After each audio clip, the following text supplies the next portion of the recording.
Vater, I thank you for this new day of life. ich möchte dir für diesen neuen Tag des Lebens danken. Thank you that we are here in the school.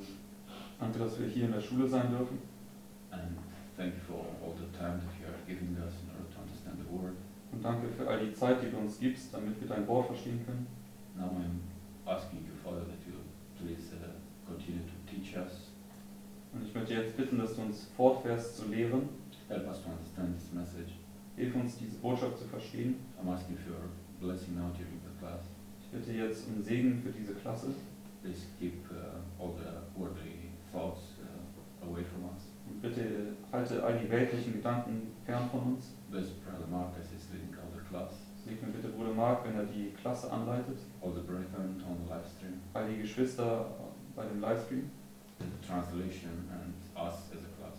Die Übersetzung und uns auch als Klasse. In Jesus' name, amen. In Jesu Namen. Amen. Okay, good morning everyone. Okay, guten Morgen alle zusammen. Okay, yesterday we were looking at these 4 cherubs, Gestern haben wir uns diese 4 Cherubim angeschaut. and we can see that we have the binding off from the Sunday law to the final review, Und das ist hier die Zeit des Bindens von Sonntagsgesetz bis zur finalen Untersuchung. and we can see it, if you all have it, that the 4 cherubim in the sanctuary are illustrating these 4 main sort of waymarks. Und wir konnten sehen, dass diese 4 Cherubim in dem Heiligtum diese 4 Wegmarken hier darstellen. Okay, and we were trying to show yesterday that this here is just a fractal of this here. Gestern haben wir es auch nochmal gezeigt, dass das hier einfach nur ein Fraktal von dem Gesamten hier ist. Okay, and these 2 angels are looking forward to this experience here, and these 2 angels are looking back. Also diese beiden Engel hier schauen vorwärts auf diese Erfahrung und diese beiden Engel schauen rückwärts auf diese Erfahrung. Okay, and this is the 6th hour here to the 9th hour. It's this 3 hours of darkness that's marked by when Christ was on the cross. Und das ist hier auch die 6. Stunde bis zur 9. Stunde, das sind diese 3 Stunden der Finsternis, als Christus am Kreuz war. But it was in this time of darkness that when the light shines forth. Aber es war in dieser Zeit der Finsternis, wo dann das Licht hervorschien. And this is where this Shekinah glory is sitting, because it's the exceeding bright light that shines all the way through here. Und das ist dann aber auch, wo die Shekinah der Herrlichkeit sitzt, denn das ist ja das überaus helle Licht, was hier den gesamten Zeitraum erfüllen wird. And I was trying to illustrate this, that right here at midnight, the virgins fill their lamps with oil. Und ich habe das auch versucht zu illustrieren, denn genau hier zu Mitternacht fangen die Jungfrauen an, ihre Lampen mit Öl zu begießen oder zu versorgen. And it says all the angels desire to look into this, right? Und es steht ja geschrieben, dass alle Engel danach trachten, in diese Szene einzuschauen. It's for the Luke 21. Gehen wir zu Lukas 21.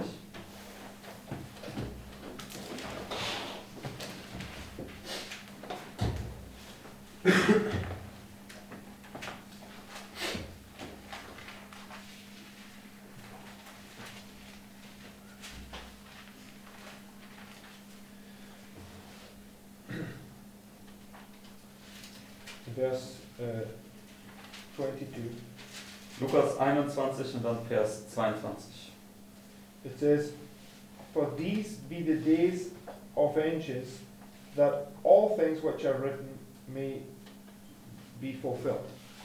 Right? So, what is it that the angels are looking into? Also was ist es, wo die Engel reinschauen?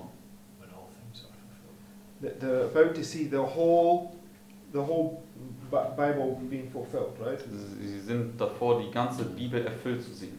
So since Adam fell right in the beginning, all the angels have been waiting for this moment to look into this time where God's people are going to glorify Him in this time of trial, right? Also als Adam hier gefallen ist, haben die ganzen Engel darauf gewartet, auf diese Zeit hier zu sehen, wie Gottes Volk dort besteht. Oder Okay. ihn verherrlicht wird.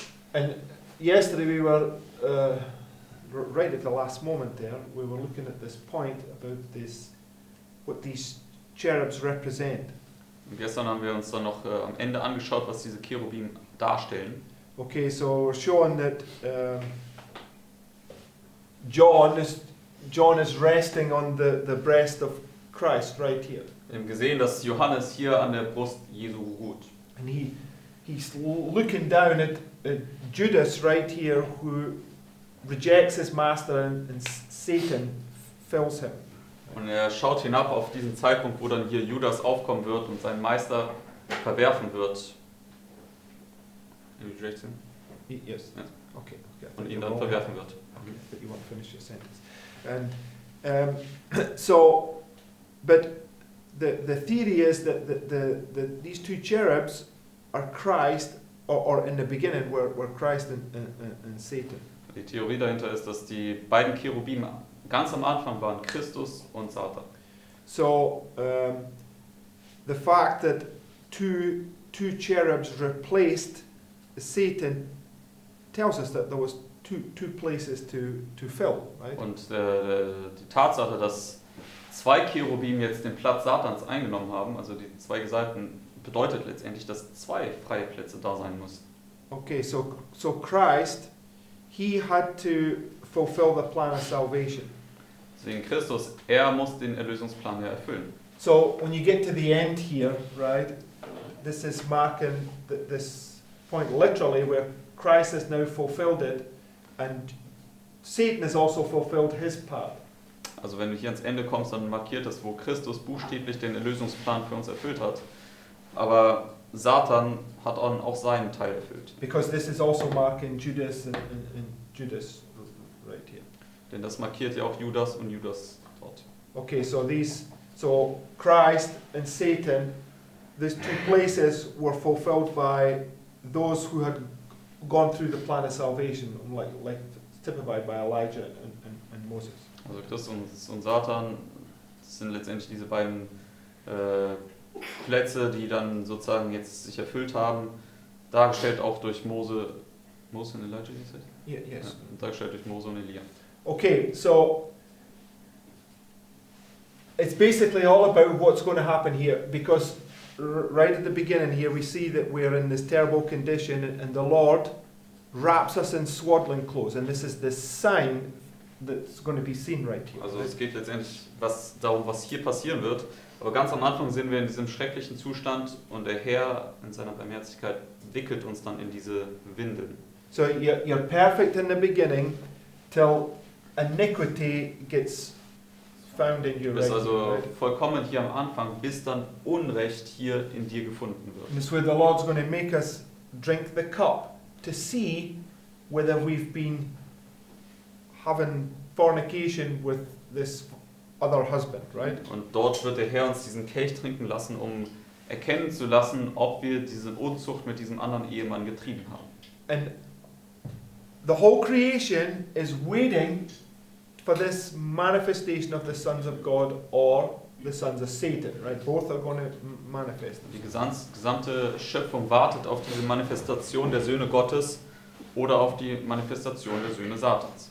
But Christ in Revelation chapter 7, when he sees your lying in your blood here, he has pity on you, right? Aber Christus hier in Revelation 7, Yes. ja, also in Offenbarung 7, er sieht dich hier und hat Mitleid mit dir, wenn er dich dort im Blut liegen sieht. He's the star that comes from the east, right? Er ist der Stern, der aus dem Osten aufsteigt.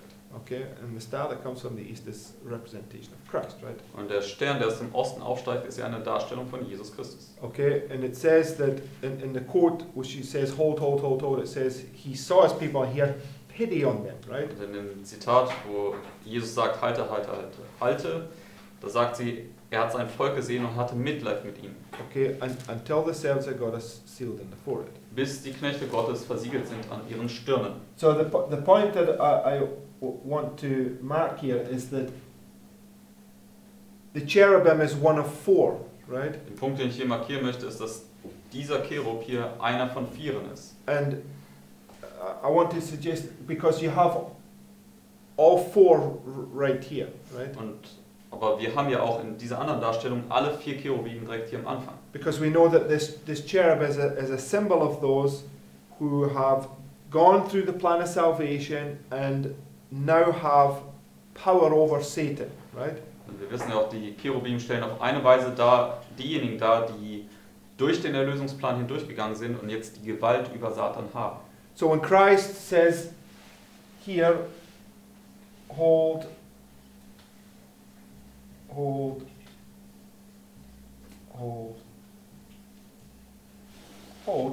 he's speaking to those 4 cherubim, right? Also wenn Christus hier 4-mal haltet sagt, dann spricht er zu diesen 4 Cherubim.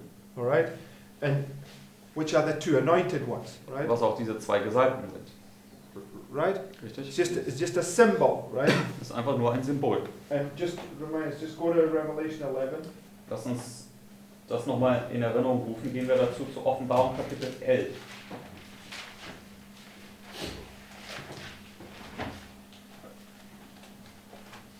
Verse 6.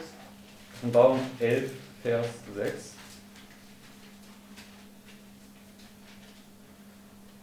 In fact, let's just read verse 4 first. Lass uns schon in Vers 4 anfangen. Vers 11, 4 bis 6. These are the 2 olive trees and the 2 candlesticks standing before the God of the earth. Verse 6. Vers 6. These have power to shut heaven, that it rain not in the days of their prophecy, and have power over waters to turn them to blood, and to smite the earth with plagues as often as they will. So these anointed ones, or these cherubs, they have the power to loose and to bind, right? Also diese Gesalbten sind diese Cherubim und sie haben die Macht zu lösen und zu binden. Right? Richtig? So here they're loosed, but they're also bound, right? Also hier werden die Binde gelöst, aber auch gebunden. Okay. So this cherub here is just a symbol of the work of the 4 cherubim holding and loosing the 4 winds. Deswegen dieser Cherubim ist letztendlich hier nur ein Symbol für die 4 Cherubim, die jetzt hier das Werk des Lösens und des Bindens tun.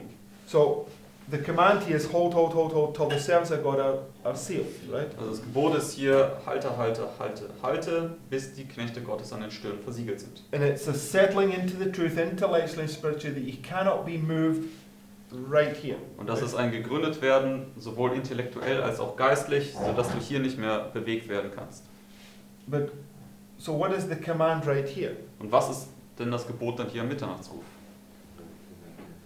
Okay, so why though? To hold till they manifest.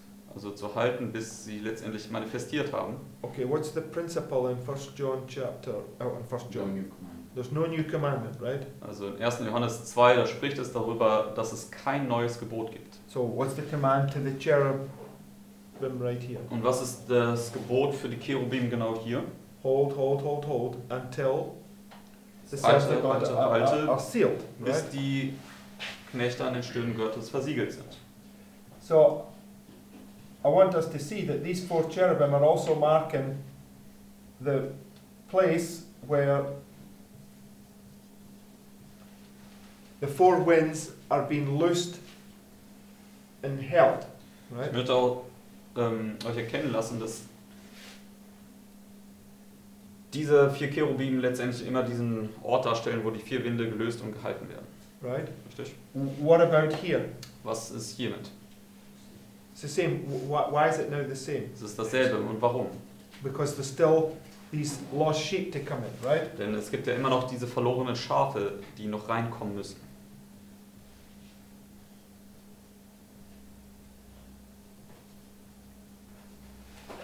And what about here? Und was ist dann mit hier, mit der finalen Untersuchung? For this movement they are fully loose, but there's another people. Okay, now it's for the next whole complete group, right? Also für For the Gentiles. diese Bewegung oder für jetzt hier für die Adventgemeinde in dieser Darstellung wären die Winde völlig gelöst, aber es kommen ja noch Heiden rein, deswegen werden die Winde auch nochmal gehalten hier.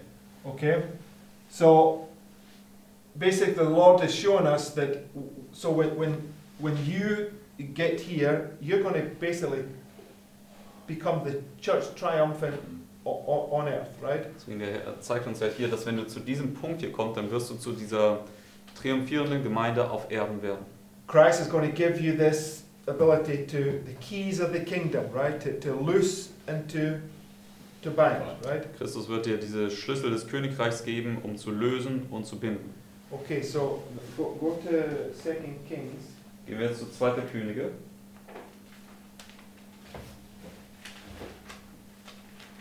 And go to chapter 2. 2. Könige, Kapitel 2.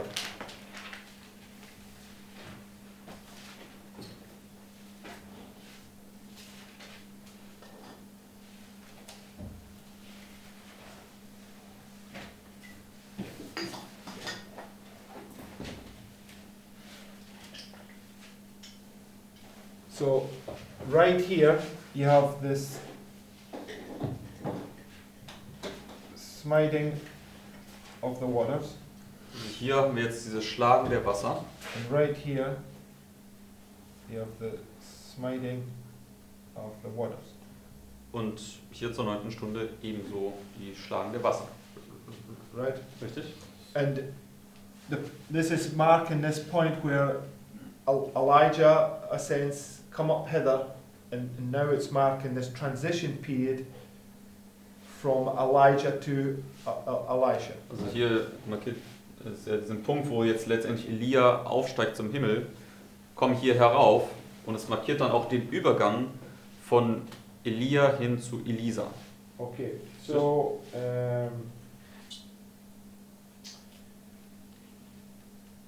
verse 23. Gehen wir jetzt zu Vers 23. Speaking about Elisha, Und das spricht jetzt über Elisa.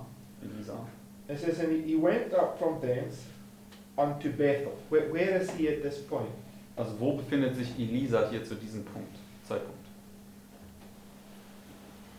Doesn't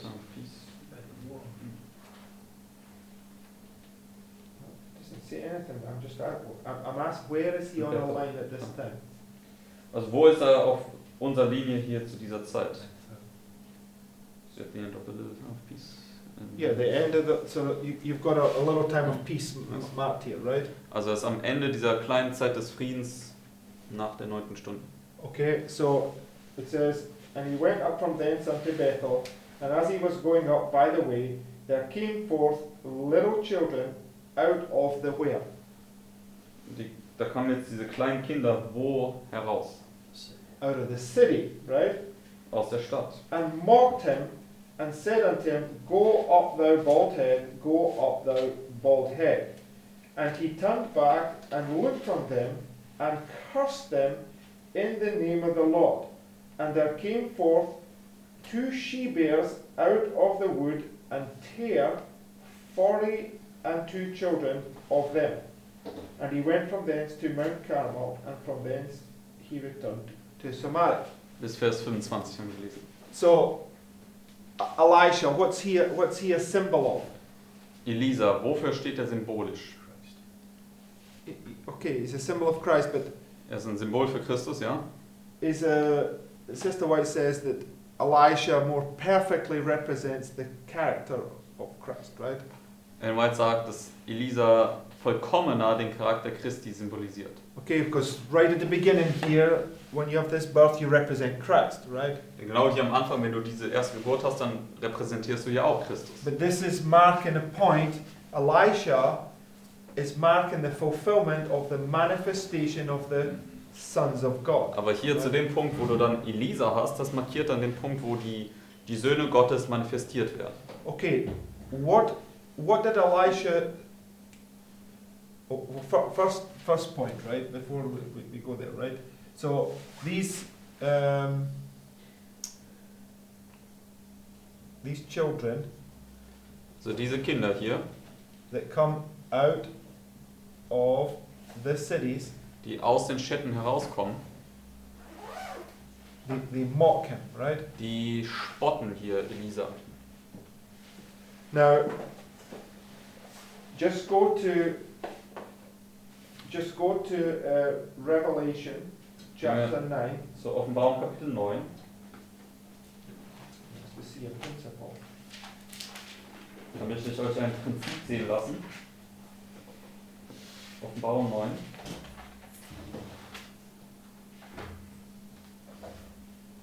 Verse 12. Und gehen wir dann zu Vers 12.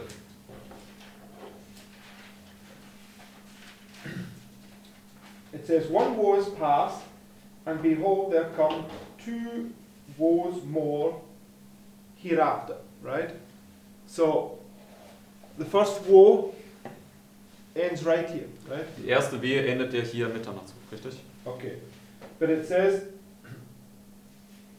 and the 6th angel sounded, and I heard a voice from the 4 horns of the golden altar which is before God, saying to the 6th angel which had the trumpet, loose the 4 angels. Right? So there's the 4 angels being loosed, but at the same time, they're being restrained, because they're only allowed to do certain things. Also in Right? Vers 13 und 14 gelesen, hier werden also diese 4 Engel gelöst, die 4 Winde werden gelöst, aber sie werden auch gleichzeitig wieder eingeschränkt, denn sie dürfen nur so weit gehen.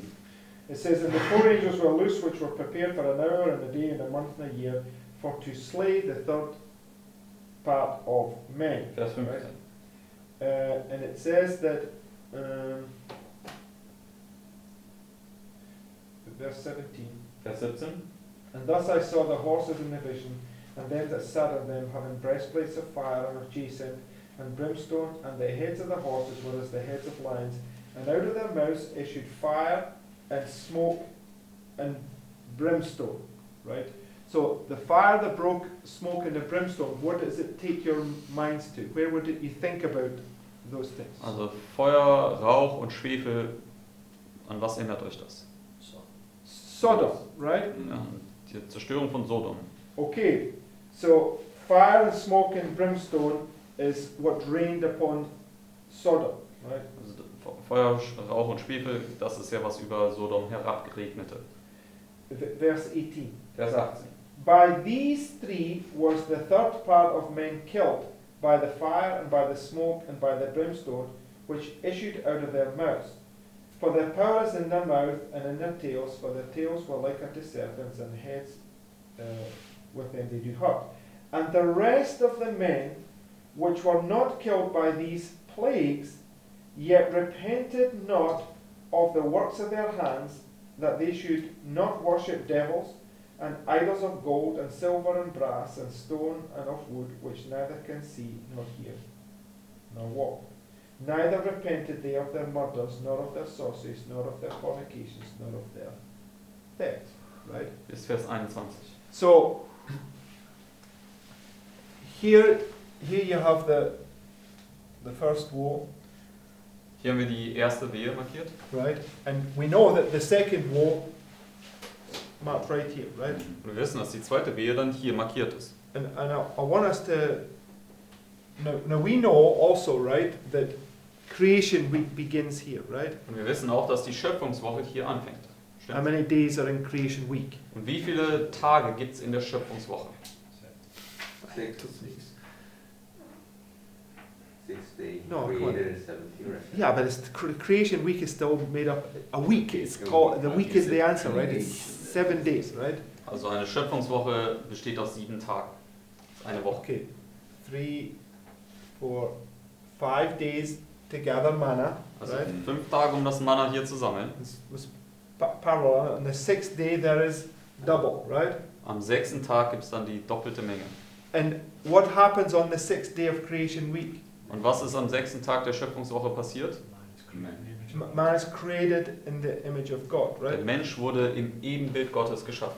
And therefore, this was the 7th day where you enter into His rest, right? Deswegen war das dann der 7. Tag, wo du dann in seine Ruhe eingingst. This is the manifestation of the sons of God, right? Das ist dann die Manifestation der Söhne Gottes. They're resting on the breast of Christ for eternity, right? Sie ruhen auf der Brust Christi für alle Ewigkeit. So we know that Jonah, right, comes through this experience. He has this little trial here, and right here he gets cast into the belly of the whale, right? Wir wissen, dass Jona hier flieht, dann hat er hier seinen kleinen Test Und dann wird er hier in den Bauch des Wales geworfen. which is a type of the 7 last plagues, right? Was auch ein Typus ist für die 7 letzten Plagen, richtig? Okay. So, I guess what I'm trying to show is you've got the first woe here. Und das, You got was the ich jetzt second hier versuche zu zeigen, ist, dass die erste Wehe hier ist, die zweite Wehe dann hier beginnt. But what is the third woe? Aber was ist die dritte Wehe? It's the 7 last plagues, right? Das sind die 7 letzten Plagen. Right? That would be right here, right? Das wäre ja dann hier. Now we've never seen this before because we've always put the third woe here and it's not wrong because in here you have the 7 last plagues, right? Und hier haben wir die dritte Wehe bisher noch nicht angewendet, denn wir haben das immer hier markiert und das ist auch nicht falsch, denn da haben wir auch die 7 letzten Plagen, aber für diese Gruppe ist es dann schon hier. But when we read here about the second woe, it says the fire, the smoke and the brimstone, right, kills the third part, right? Aber was wir hier gelesen haben, ist ja, dass in der zweiten Wehe Feuer, Rauch und Schwefel den dritten Teil der Menschen getötet hat. And that's the French Revolution, right? Und das ist auch die französische Revolution. The French Revolution is part of the second woe, Denn right? die französische Revolution ist ja Teil der zweiten Wehe. Right, so at the end of the French Revolution, because the two witnesses come face to face with death right here, right? Denn in der französischen Revolution kommen ja die 2 Zeugen hier mit dem Tod ins Angesicht. Right? Richtig? But what happens at the end of that experience? Aber was passiert am Ende dieser Erfahrung? Just turn the page to Revelation 11. Geht einfach zur Offenbarung 11 jetzt. Verse 12. Offenbarung 11, Vers 12. In fact, let's start with verse 11. Oder lass uns schon in Vers 11 anfangen. And after 3 days and a half, the Spirit of life from God entered into them, and they stood upon their feet, and a great fear fell upon them which saw them. And they heard a great voice from heaven saying unto them, Come up hither. And they ascended up to heaven in a cloud, and their enemies beheld them. Who is this now ascending up? Vers 11 bis 12. Wer sind diejenigen, die jetzt hier aufsteigen? Elijah, right? Das ist Elia. And the enemies beheld it, right? Und die Feinde haben das gesehen. The 50 strong men saw Elijah ascending up, right? Die 50 starken Männer haben Elia auffahren sehen. And the same hour there was a great earthquake. Now what happened when Christ came out of the grave? Was war mit Christus, als er aus dem Grab heraufkam? Da gab es ein Erdbeben. Right? So there's an earthquake when he goes into the grave, right? And an earthquake when he comes out of it, right? Es gab ein Erdbeben, als er ins Grab ging, und ein Erdbeben, als er aus dem Grab hervorkam. So, and it says verse 14, Und sagt uns dann in Vers 14, the second woe is past, behold, the third woe cometh quickly, right? richtig? Okay, so in the second woe, what did it say some of them did not do? In der zweiten Wehe, was hat die Bibel gesagt? Was haben einige von ihnen nicht getan? They repented not, Sie right? haben nicht Buße getan. So right here there's people going to get slain, right? Hier im Mitternachtsruf werden einige Leute schon geschlagen werden. And this whole period, this sifting period where people are going to get slain and other people are going to be lifted up right here, right? Und die ganze Zeitspanne hier wird eine Zeitspanne des Sichtens sein. Und Leute werden geschlagen und andere Leute werden hochgehoben werden. This is Deuteronomy 2:25, right? Das ist auch 5. Mose 2,25. Right? Everybody remember what that is? Kann jeder sich erinnern, was dieser Vers sagt? Go to Deuteronomy 2:25. Gehen wir zu 5. Mose 2, Vers 25.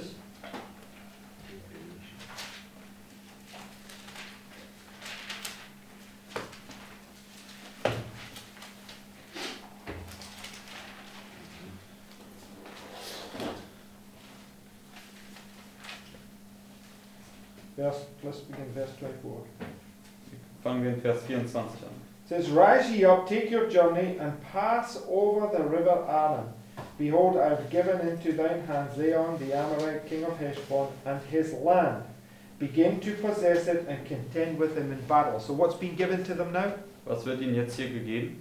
The land, right? Das Land. It's promised. It's given to Abraham, right? Das ist die Verheißung, die dem Abraham gegeben wurde. This day will I begin to put the dread of thee and the fear of thee upon the nations that are under the whole heaven, who shall hear report of thee and shall tremble and be in anguish because of thee.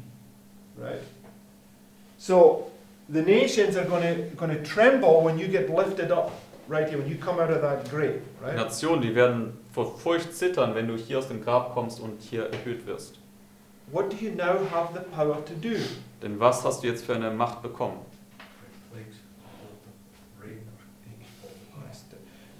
When Christ was at Gethsemane, what did he say that he could do? Also du kannst diese Plagen bringen.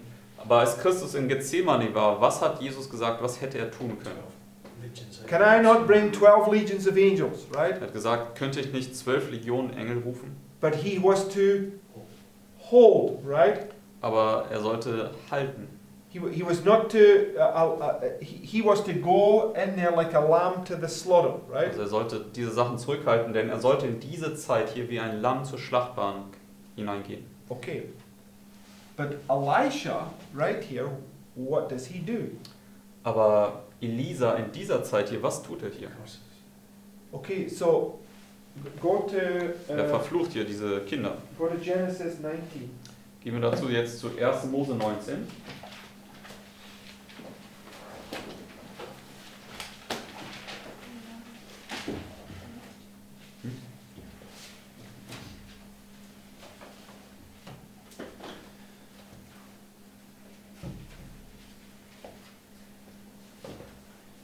Okay. Okay, let's. Verse 10. 1. Mose 19, Vers 10. So, the men, right? Those men of Sodom, they surround the house right here, Mark and Titus, right? Also diese Männer Sodoms, sie umlagern das Haus hier, sie stellen Titus dar. Right?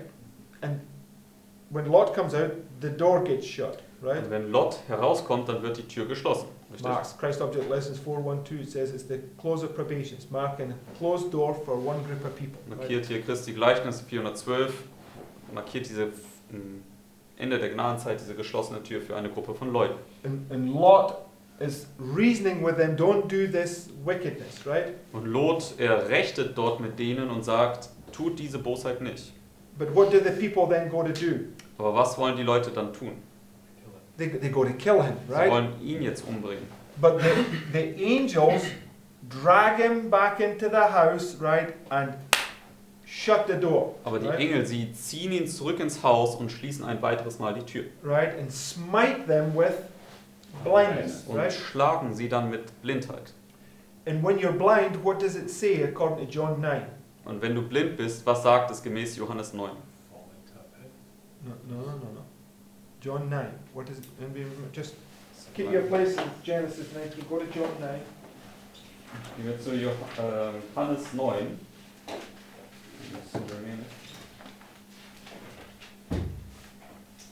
Johannes 9, Verse 39. Vers 39. It says, and Jesus said, for judgment I am come into this world, that they which see not might see, and they which see might be made blind. And some of the Pharisees which were with him heard these words and said unto him, are we blind also? Jesus said unto them, if ye were blind, ye would have no sin. But now ye say, we see, therefore your sin remaineth. Bis Vers 41. So when you're made blind, what does it say?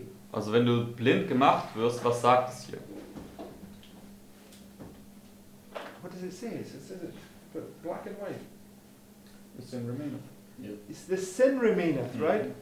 Deine Sünde, die bleibt jetzt. What must happen with your sin in this time period right here? Aber was muss mit deiner Sünde in dieser Zeit hier passieren? What must happen with your sin, Susie? What's taking place here? Yes, why? Sie muss hier ausgetilgt werden. Warum? Yes, right here. This is the most holy place, the investigative judgment of the living, right? Ja, weil das hier das Allerheiligste ist, das Untersuchungsgericht an den Lebenden. And the Lord is making you drink that cup, right, to see what's in you, right? Der Herr macht, dass du hier diesen Kelch trinken musst, um zu sehen, was in dir ist. And if you manifest this spirit like those sodomites right there, Und wenn du da diesen Geist dieser Sodomiter manifestierst, right, and you eventually go to kill God's messengers, your sin remaineth. The door shuts on you, und du right? letztendlich dann Gottes Botschafter töten möchtest, dann wird deine Sünde für immer bleiben. Die Tür wird sich dir zuschließen. So go back to Genesis 19. Gehen wir zurück zu Genesis 19. 1. Mose 19, Verse 11. Vers 11. And they smote the men that were at the door of the house with blindness, both small and great, so that they wearied themselves to find the door. And the men said unto Lot, Hast thou here any besides son-in-law, and thy sons and thy daughters? And whatsoever thou hast in the city, bring them out of this place, for we will destroy this place, because the cry of them is waxing great before the face of the Lord, and the Lord hath sent us to destroy it. Bis Vers 13. Okay, so what destroys Sodom? Was zerstört Sodom? Fire and brimstone, right? Feuer und Schwefel. And Lot went out and spake unto his sons-in-law, which married his daughters, and said, Up, get you out of this place, for the Lord will destroy this city. But he seemed as one that mocked unto his sons-in-law, right? So, Vers 14. what did his sons-in-law think that he was doing? Also was haben die Schwiegersöhne gedacht, was Lot mit ihnen tun würde? Mocking. Dass Lot sie verspotten würde. But who was really mocking whom? Aber wer hat hier in Wirklichkeit wen verspottet? They were mocking him, right? Because they said, you just mocking us? They're full of unbelief, right?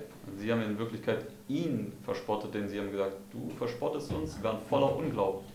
Okay, so they are basically rejected this evidence that's given right here, right? Sie haben letztendlich diese Beweise hier verworfen, die ihnen hier gegeben worden sind. And what is this evidence that's given right here? Und was sind diese Beweise, die hier gegeben werden? Living Testimony. Yes, but what do we call it? Das lebendige Zeugnis, ja. The strongest evidence, Der right? stärkste Beweis. There's no stronger evidence that can be given than is given right here. Es kann kein stärkeren Beweis gegeben werden, als der Beweis, der hier gegeben wird. All things which are written are being fulfilled right there, right? Alle Dinge, die niedergeschrieben sind, werden sich hier erfüllen. You can't get more evidence than is given to you right in this time period. Du Right? kannst nicht mehr Beweise bekommen, als diese Beweislast, die dir hier gegeben wird. So, when you get to this point and you still don't believe, your eyes have been shut, your sin remaineth, right? Deswegen, wenn du zu dem Punkt hier kommst und immer noch nicht glaubst, dann werden deine Augen geschlossen werden und deine Sünde wird bleiben. So, at the end of the second woe, it says, those many that did not repent of worshiping this gold and stone and wood, etc. Und am Ende der zweiten Wehe stand hier geschrieben, dass viele nicht Buße getan haben über ihre Anbetung von Gold und Stein und diesen ganzen Sachen. So, and it's when you go back to Revelation 11. Und wenn wir zurückgehen zur Offenbarung Kapitel 11, Offenbarung 11,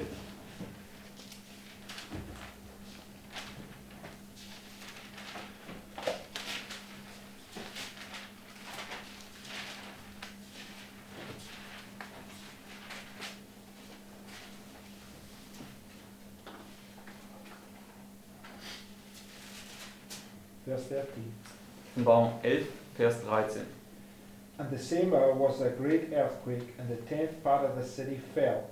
And in the earthquake were slain of men 7,000, and the remnant were affrighted, and gave glory to the God of heaven. The second woe is past, and behold, the third woe cometh quickly. Bis Vers 14. So, I'm suggesting, right, that this right here, this little period, Und ich möchte jetzt vorschlagen, dass diese kleine Zeit hier is the third woe, ist die dritte Wehe, where you're riding the triumphal, the ass through the time of the triumphal the triumphal entry through on the ass through the time of these 7 last plagues. wo du jetzt letztendlich im triumphalen Einzug hier diesen Esel reitest während der 7 letzten Plagen. Right? Richtig? And you've now been given this scepter, which is the rod, Und dir wird jetzt hier dieses Zepter gegeben, was auch dieser Stab ist. and go to Revelation chapter 2. Gehen wir jetzt zur Offenbarung Kapitel 2, diesbezüglich.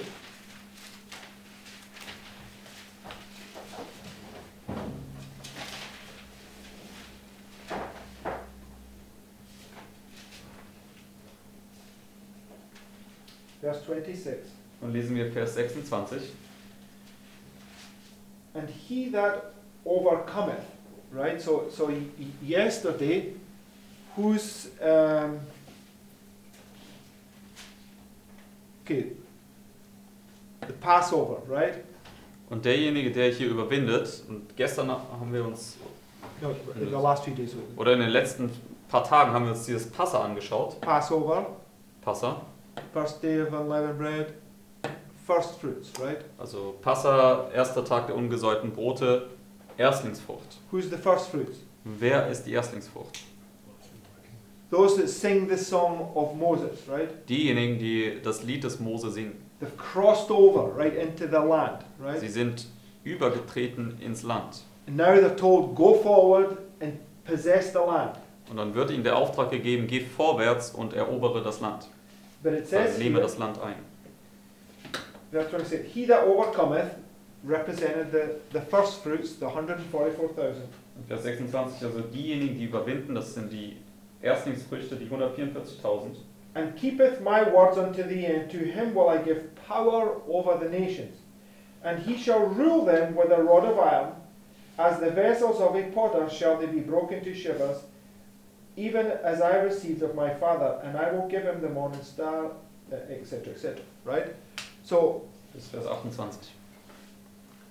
when you get given this scepter right here, you now have power over the nations. Also Right? wenn dir dieses Zepter dort gegeben wird, dann hast du diese Vollmacht über die Nation. Right? So, Elisha begins this is now he has the scepter, he's representing fully Christ, he's the manifestation of the sons of God right here. Also Elisa, er hat jetzt dieses Zepter, er ist jetzt wie Christus, er ist jetzt die völlige Manifestation der Söhne Gottes. Okay? And these men that come out of the city, right, they begin to mock him. Und dann kommen diese Männer oder diese Kinder aus der Stadt und fangen an, ihn zu spotten. Okay? So what did he do? Und was macht er dann?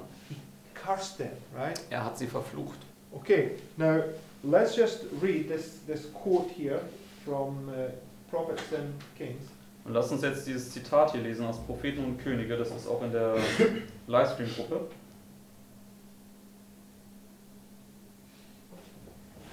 Okay, actually, let me just. Is it the one that you posted already? Yes, but I just realized that I only put one more paragraph I wanted to post. Also das, was bereits hier gepostet ist, aber es kommt noch ein weiterer Absatz hinzu. I'm just going to repost the thing with all 4 of this. Okay. Also Marc wird jetzt einfach nochmal das gesamte Zitat nochmal neu posten mit einem zusätzlichen Absatz. So if everybody goes to Prophets and Kings 167, paragraph 1.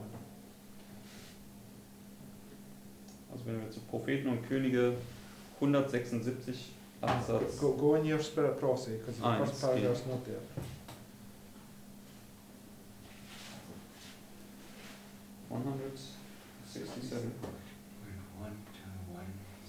Sorry, in English it's 235.1, in the German it's 167.1. Also im Deutschen ist es 235.1. Im Englischen ist es 235.1. Yes.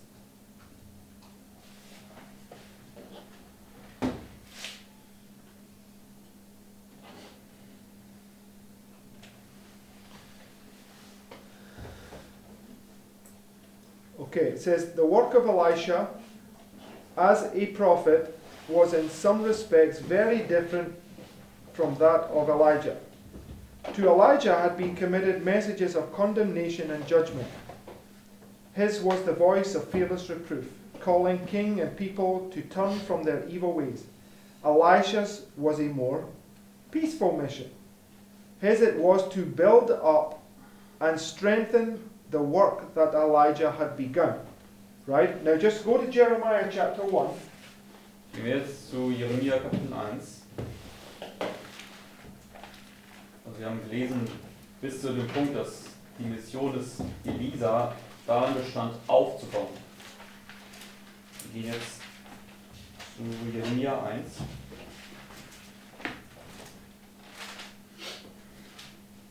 Verse 9. Und lesen dann Vers 9.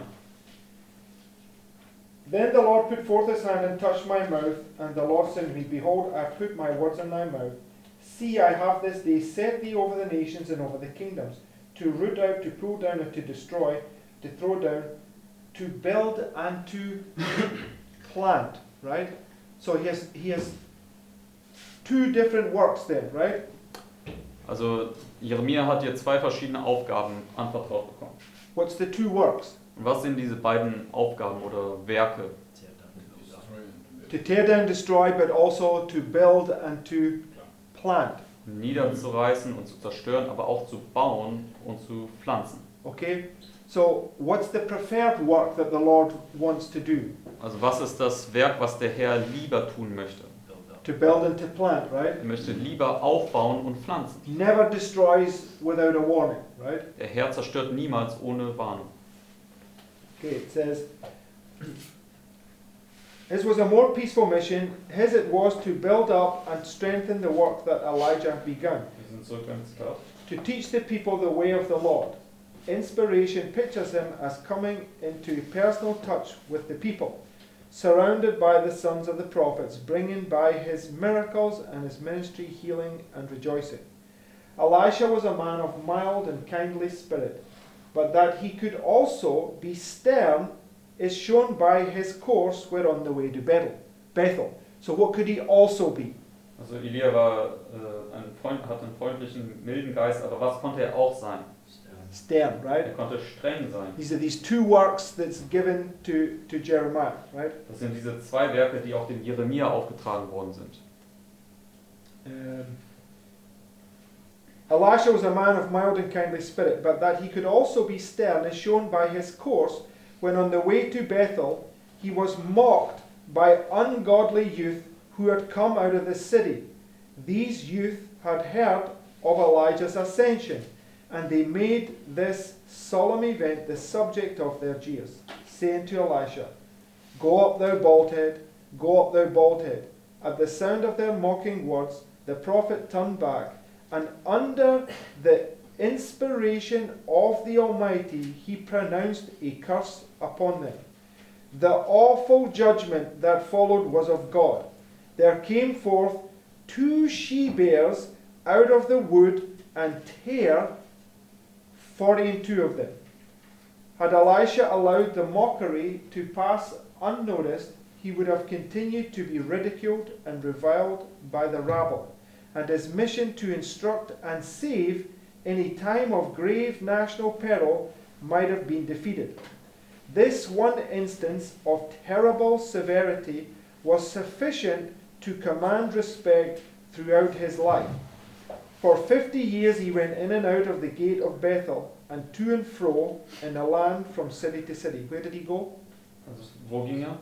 To and fro, right? Er ging von Stadt zu Stadt, er ging hin und her. He's doing this correct work, right? But at the same time, Satan is also going to and fro according to the word of Elisha, right? Also Elisa tut hier dieses richtige Werk, indem er hin und her geht, aber zur selben Zeit tut Satan das ebenso im Einklang oder gemäß des Wortes des Elisa.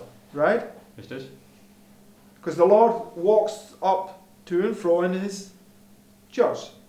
Denn der Herr wandelt ja auf und ab in seiner Gemeinde. He's doing a work of healing and restoring, Er right? tut ein Werk der Heilung und der Wiederherstellung. But Elisha has that ability to loose and to bind, Aber right? Elisa hat diese Fähigkeit jetzt zu lösen und zu binden. Okay, so it says, from city to city, passing through the crowds of idle, rude, dissolute youth, but none mocked him or made light of his qualifications as the prophet of the Most High. Even kindness should have its limits. Authority must be maintained by a firm severity, or it will be received by many with mockery and contempt. The so-called tenderness, the coaxing and indulgence used towards youth by parents and guardians is one of the worst evils which can come upon them.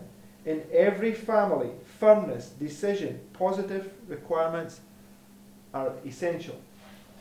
Bishop.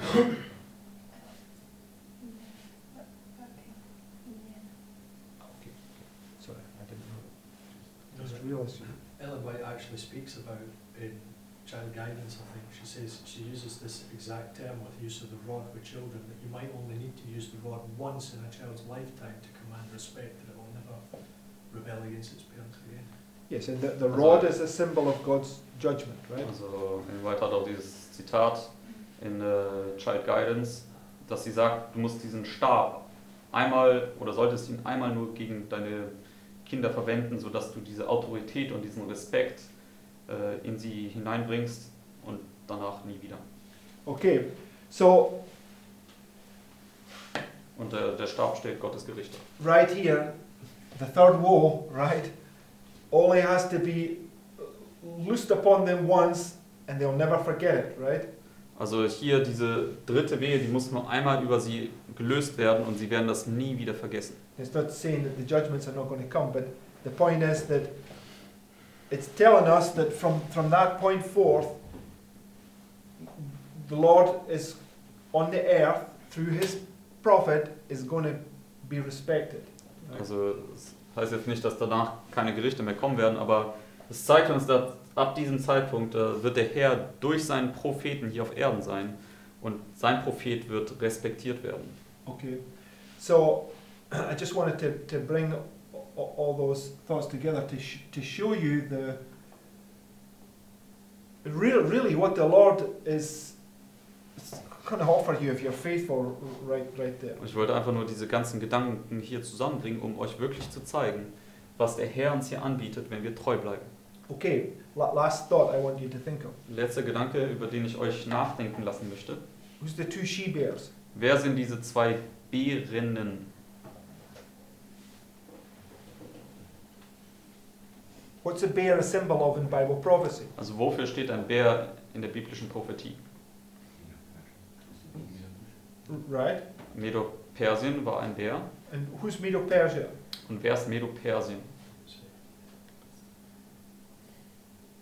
Depends on context. Okay, exactly. Depends on context, right? Hängt immer vom Zusammenhang ab. In Isaiah, who's Medo-Persia? In Jesaja, wer ist dort Medo-Persien? Islam, right? Islam. We just spent this time going through right here that saying that the fire and the brimstone that came upon them here, some did not repent, right? Wir haben uns ja das eben gerade angeschaut, dieser Feuer und Schwefel, der hier herabkam, einige von ihnen haben nicht Buße getan. So the disobedient prophet, what does that prophecy teach us? Und diese Geschichte vom untreuen Propheten oder vom ungehorsamen Propheten, was lehrt uns das? The lion and the ass, right? Der Löwe und der Esel. And the lion did the work there, but the ass stood by and did nothing, right? Und in der Geschichte hat der Löwe dieses Gericht vollstreckt, aber der Esel stand nur da und hat nichts getan. But right here, both, right, are at work, right? Aber genau hier sind beide Mächte am Werk. So what I'm suggesting is these two bears represent both the lion and the ass, right? But both the work of Rome and both the work of Islam, right? Deswegen diese beiden Mächte sind hier der Löwe und der Esel. Es ist sowohl das Werk Roms als auch das Werk des Islams. It's the destruction of Babylon, but it's also the destruction of Jerusalem. Es ist die Zerstörung Babylons, aber auch die Zerstörung Jerusalems. Both take part simultaneously, right? Und beide finden simultan statt. Okay. One group is those that have been fighting against Rome. They've not learned the lesson, and the other one are those that bow down to Rome, right? Also die eine Gruppe, die zerstört wird, ist diese Gruppe, die gegen Rom gekämpft hat und die Lektion nicht gelernt hat. Die andere Gruppe sind diejenigen, die hier vor Rom sich verbeugt haben. So the Lord gives this strongest evidence right here, Deswegen gibt der Herr hier diesen stärksten Beweis and He gives them all this time period to manifest their character, to see whether they learn the lesson, right? und er gibt ihnen all diese Zeit hier, um ihren Charakter zu manifestieren, um zu sehen, ob sie die Lektion gelernt haben. And those that don't learn the lesson, their sin remaineth, right? Aber diejenigen, die hier die Lektion dann nicht gelernt haben, ihre Sünde wird bleiben. And they're fully like Satan, right? Und sie sind jetzt völlig wie Satan. And it's going to be manifested straight in here, and they're going to receive the curse, right? Und das werden sie dann auch hier manifestieren, aber sie werden dann sofort den Fluch erhalten. Amen. Amen. All right. So it's just you take little pieces now and put the pieces in place, and it all starts to come together. Also wir müssen also diese kleinen Puzzleteile nehmen und sie zusammenbringen und dann kommt alles mit der Zeit zusammen. Okay. Shall we close with? So, mit unserem Gebet abschließen.